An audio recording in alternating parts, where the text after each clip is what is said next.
Welcome back to our channel. As you know, this tutorial is an eye in color pencil. Feel free to use this as a reference. As you can see, these are the materials. You will need an eraser, a kneaded eraser or blue tack, a white acrylic pen, an etching knife, which is an X-Acto knife, and a pencil for the basic sketch. You will also need wax-based colored pencils. It doesn't matter if you have a low color choice because I was able to do this using only these limited colors, so you can too. But it is very important to have wax-based pencils as it is necessary for the technique called burnishing in this tutorial. If you would like to, you can use this as a reference for your basic sketch. Before you start your basic sketch, I would like to tell you a few pointers on how it should be done. First of all, you should not press too hard on the pencil or it will show through the colored pencil. Instead, you should apply very little pressure, just enough to see your basic sketch. Now, before you apply the colored pencil, you should lighten up your sketch even further. This can be done either using a kneaded eraser, blue tack, or tape. I'm using blue tack because it isn't too expensive and should be around your home, but it works just as well as a kneaded eraser. So over here, I am trying both ways using blue tack and tape. I also prefer blue tack because the tape can cause the paper to rip as it is very sticky, but the blue tack is very light-handed and will just get a bit of the lead off the paper.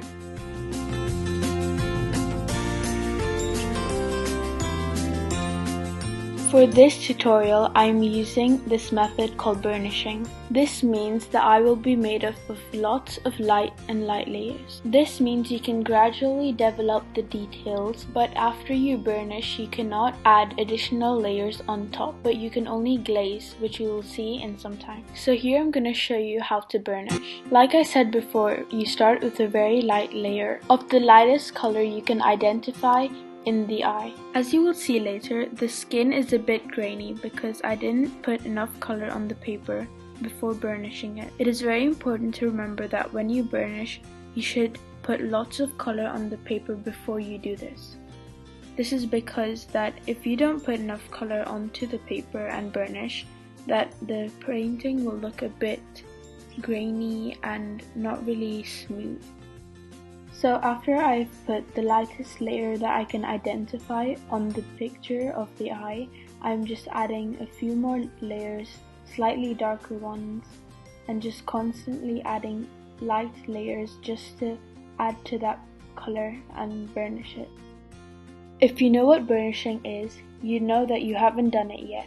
You have added the layers that you want on the painting, but you still haven't burnished it.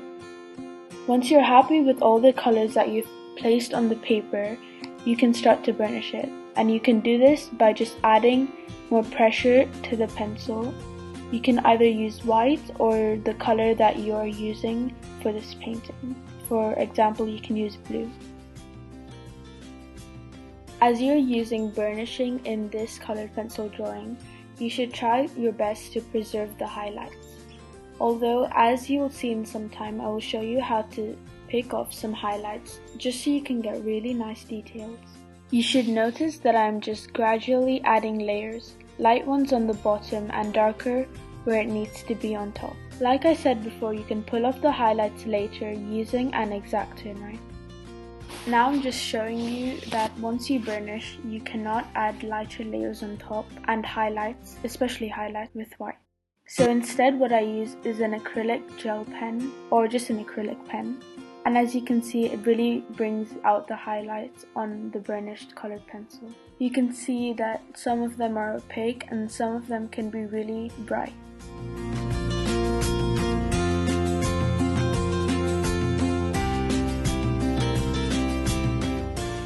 If you would like to use another method instead of burnishing, just so you can easily add highlights and extra layers on top, you can use a solvent like turpentine or a Zest-It blender. A Zest-It blender is a colored pencil blender which really makes the colored pencil smooth and realistic. So now I would like you to see how you can pull off some highlights.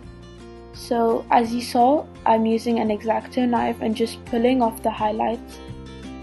As the colored pencils are wax based, you can just take off the layers using an etching knife and just scrape a few of that layers off. so it's always better to add a lighter layer on the bottom, as I am now, with the lighter green and then adding a darker green on top.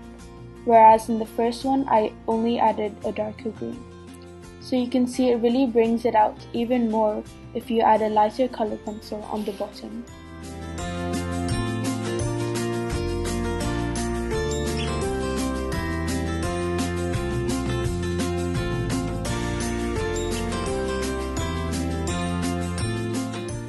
If you would like to, you can also use tape to remove a few highlights. But like I said before, it is a bit dangerous as you can rip off the paper and it will really annoy you because you've worked so hard on this.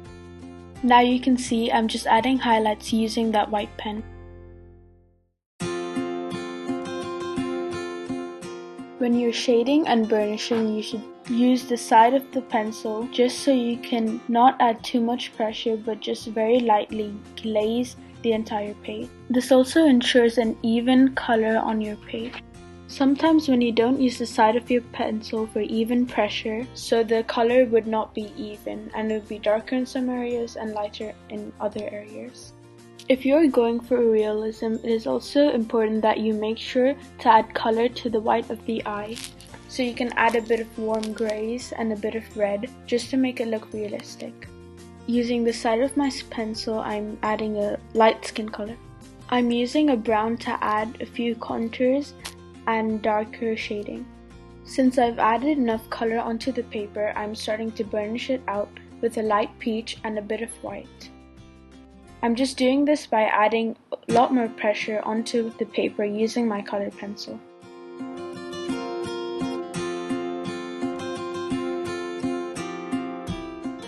I always add the eyebrows and the eyelashes at the end once I have done the skin. This is because some of the skin shows through the eyebrows and the eyelashes. This is because the hair grows out of the skin and it's not just stuck onto it. It is also important to remember that it is not just a block of color pencil as eyebrows, but is actual individual hair. I'm also making it lighter when it touches the skin to show that it's really growing out of the skin and not just stuck onto it. To draw the hairs, I also add more pressure when I start it and reduce the pressure when the movement of my pencil ends. For realism, it is also important to look at the direction of both the eyebrows and eyelashes hair. So as you can see, the eyelashes are curved around the edge, and also to make it more realistic, I added a bit of the hair going over the eyeballs just to show how long and curved the eyelashes are. You should really use a reference so you can make your eye realistic, because you can't guess the directions of the hairs, but you have to actually see it to know what realism is really like. Just look at the motion of my hand and see how I'm drawing the hairs,